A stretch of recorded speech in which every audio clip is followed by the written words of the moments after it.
I want you to imagine, just for a second, that you are standing in the middle of this incredibly crowded, incredibly humid street. Oh, feeling sticky already. Right, just totally uncomfortable.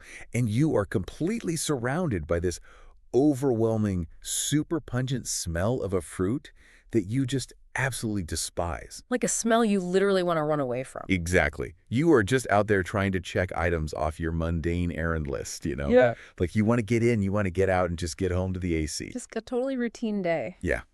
But now imagine realizing that this exact, chaotic, sweaty moment, surrounded by this smell that makes you want to bolt, is actually the spark for your next great artistic masterpiece. Which is just, I mean, it's wild to think about. It is. And that's what we're exploring in today's deep dives. We are looking at how this massive crash in the price of a really polarizing fruit triggered a photographer's creative genius.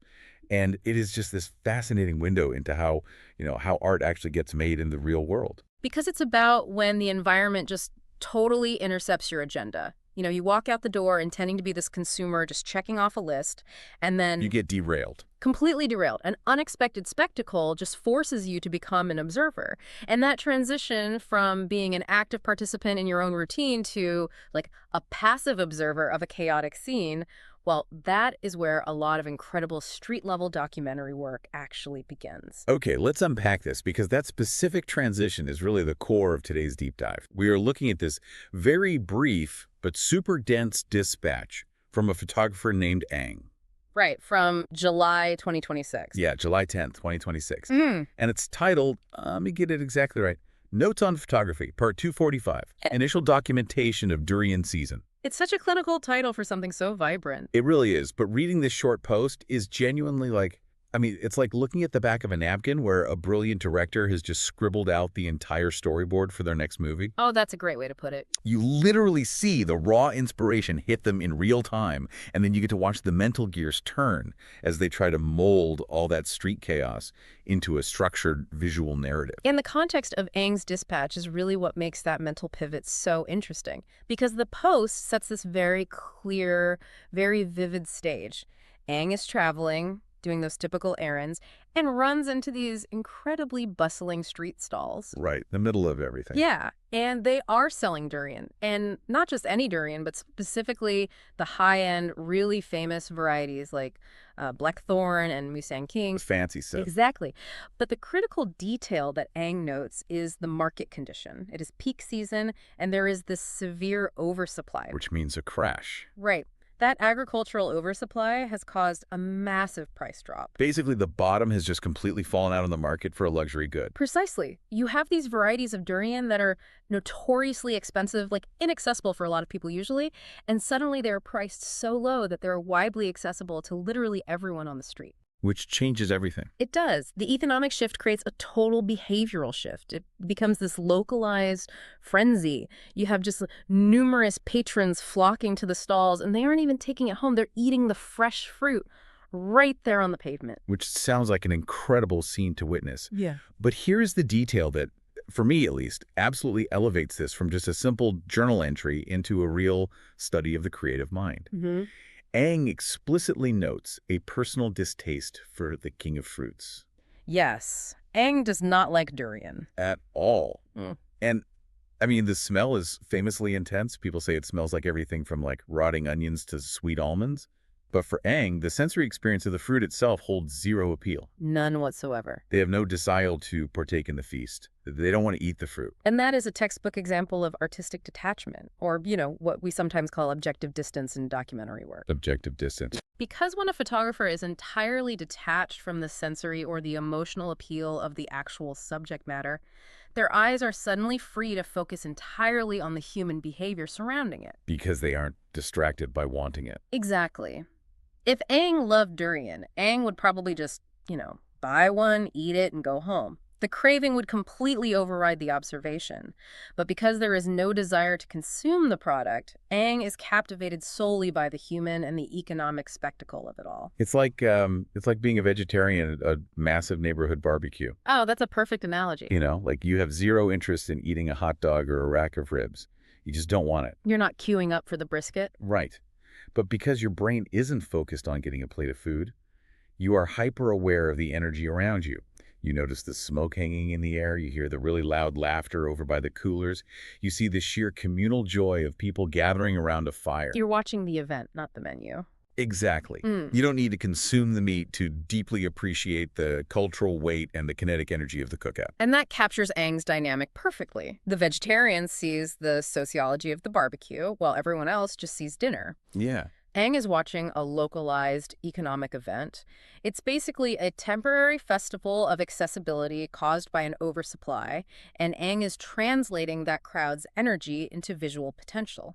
I do have to ask the obvious question here, though. I want to push back a little. Sure, go for it. Is it really the fruit that is interesting here? Or is it just the fact that it is suddenly incredibly cheap? Like, if a grocery store has a massive oversupply of, I don't know, remarkably cheap apples, and people are crowding the bins to buy them, would Aang have stopped dead in their tracks to document it? Well, see, cheap apples do not cause a physical street-level frenzy. You don't think so? No, definitely not.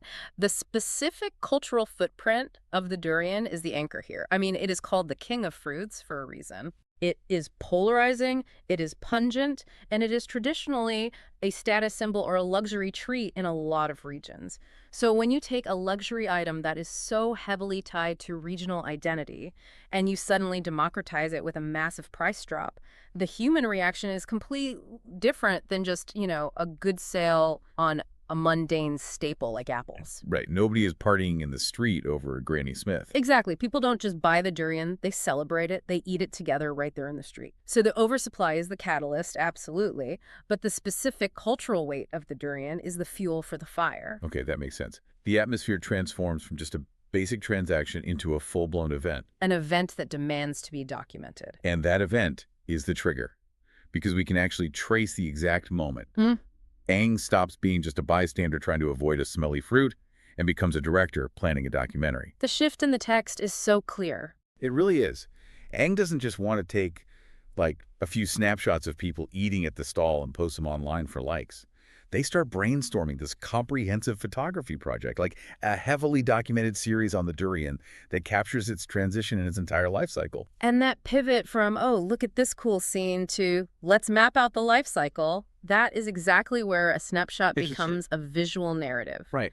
Aang lists out the very specific stages this project needs to cover, and it's quite the list. Growth, harvesting, transporting, selling, and finally, consumption. It's massive in scope. It is. A bystander takes a picture of the end result, but a documentarian traces that end result all the way backward to its absolute origin. Okay, but again, if I'm looking at that list, growth, harvest, transport, selling, eating, that is just a standard supply chain. Technically, yes. So what makes a photographer look at a basic fruit delivery system and think, this is a compelling visual narrative, instead of just, a logistical flowchart? I mean, nobody is rushing out to do a sweeping visual narrative on the life cycle of a plastic lawn chair or a cardboard box. Well, the distinction there lies in the inherent drama of agriculture, specifically perishability. Perishability, yeah. Okay. Yeah, a cardboard box has no ticking clock. It can sit in a warehouse for years. But an agricultural supply chain, especially for a fruit like durian that ferments and changes really rapidly in the heat, that is a race against time. And documentary photography absolutely thrives on that kind of tension. Walk me through that tension then. Like, how does a photographer actually translate a logistical stack into visual drama? Okay, think about the states Aang specifically chose to highlight. First, you have growth. Visually, that implies the slow passage of time. It's the mercy of weather, the quiet patience of a farmer. It requires these wide, sweeping shots, a sense of stillness. Okay, so it starts very serene. Right. But then you move to harvesting, and suddenly that is sudden, it's physical, it's often dangerous human labor. People climbing trees, heavy stuff dropping. Exactly. The visual pacing completely changes. It goes from still to frantic. Then you hit transporting, which is sheer logistics, it's movement, it's the intense anxiety of getting a perishable good to market before it rots. Trucks rushing through the night. Yes. Then selling introduces the noise of commerce, the transactional friction on a crowded street we just talked about, and finally, consumption is the sensory payoff. It's the release of all that built-up tension. So Aang isn't just making a list of steps for a manual. Aang is mapping out a narrative arc. Wow, it really is a narrative arc. It is literally the hero's journey, but the hero is just this spiky, incredibly pungent fruit making its way from a quiet, isolated branch to a noisy, chaotic street stall. That's a brilliant way to phrase it. And that structure elevates the everyday commodity. By deciding to document the entire life cycle, Aang is telling the viewer that the person who is joyously eating the cheap musang-king at the street stall, they are only the final sentence of a very complex novel. Right, there is so much prologue. Exactly. A true visual narrative relies on exposing all those hidden chapters, the sweat, the diesel fumes, the dirt that made that final moment of consumption even possible. Taking that macro view of the life cycle definitely gives the story its massive scale. But I feel like taking photos of transport trucks and harvest fields can run the risk of feeling very cold. Oh, absolutely. It can feel like a textbook on logistics, like we said earlier. Yep. So to make it art, you have to find the heartbeat within that massive supply chain. And that brings us to the next really critical point in Aang's dispatch. Because after laying out this grand, sweeping vision, Aang zooms way, way in. They explicitly mention the absolute need to capture the human element. Because the macro gives you the intellectual context, but the micro is what actually delivers the emotional resonance. Without that human element, you are quite literally just photographing inventory. Just boxes of fruit. Exactly. Nobody connects emotionally with a box. Aang specifically writes about wanting to capture the durian in the hands of the seller and then in the hands of the people enjoying the fruit.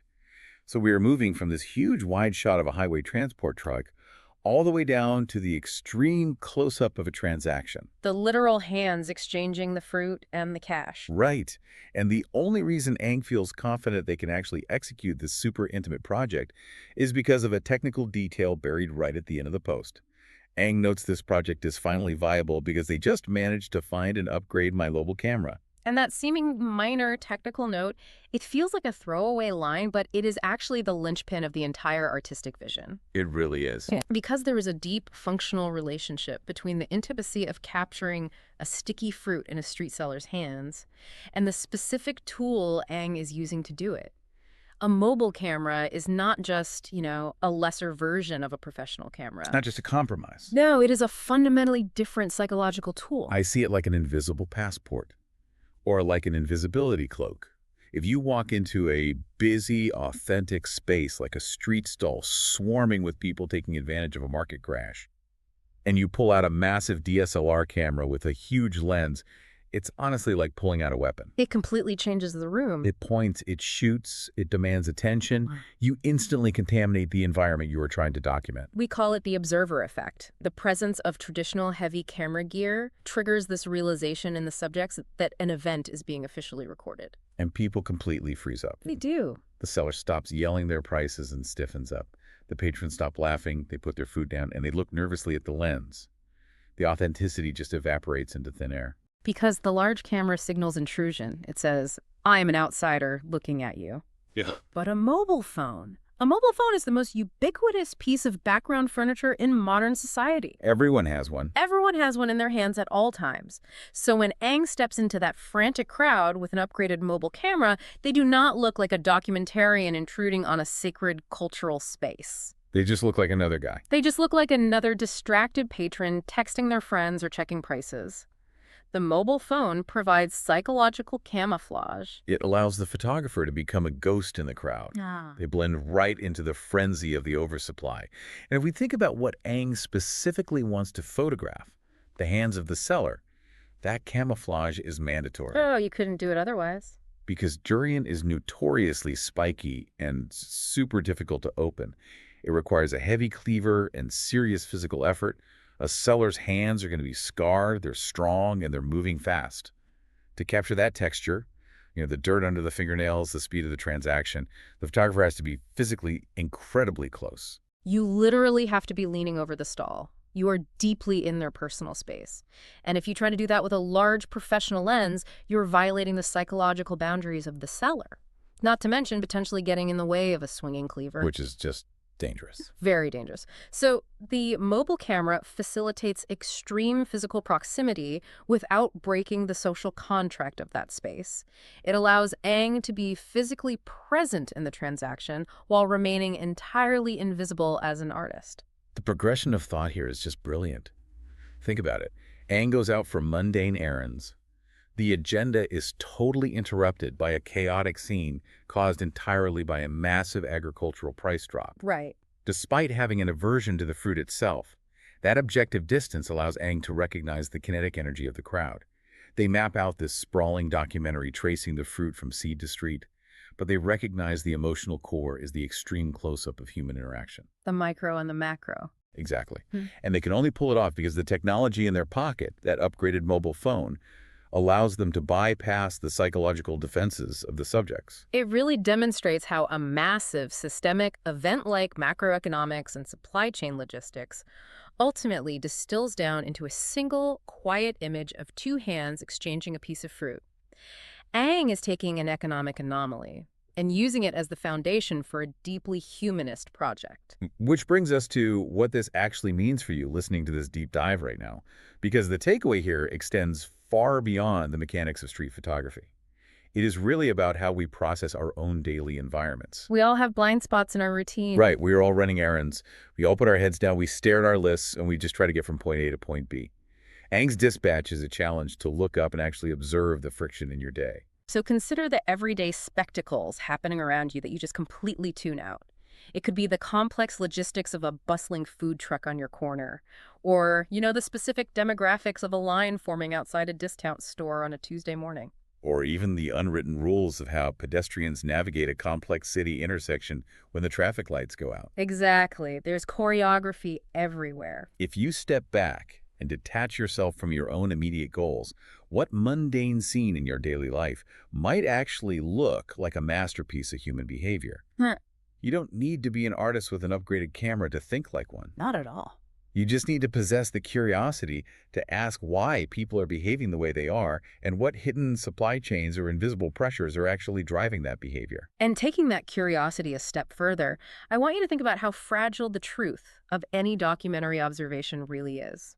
We have spent all this time analyzing Aang's vision, right? But that vision was sparked by a very specific temporary reality. The loud, crowded, highly accessible frenzy caused by an oversupply and a massive price drop of musang-king. The ultimate democratic street festival. But economic realities are incredibly volatile. What if the weather turns next year? What if a blight hits the farms and suddenly there is a severe shortage of these popular varieties? The prices would go through the roof. They would skyrocket to unprecedented highs.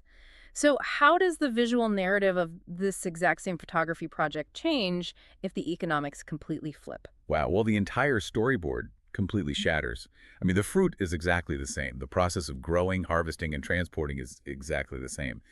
But the human element at the end of the chain becomes completely unrecognizable. The joyous, chaotic mass consumption in the street just disappears.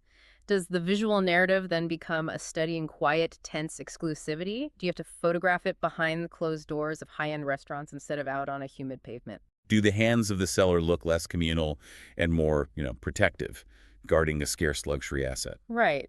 Does the mobile camera suddenly capture a sense of deep socioeconomic divide rather than a street-level frenzy of accessibility? The art is entirely at the mercy of the market. The camera never changes, the fruit never changes, but a slight shift in the supply chain completely rewrites the truth of the human story at the end of it. The lens we use to view our society is never perfectly clean, is it? Never. It is always warped by the unseen economic currents swirling all around us. So the next time you are out on a mundane errand and a bustling, noisy scene derails your train of thought, take a moment to ask yourself, what invisible forces are really pulling the strings of the crowd?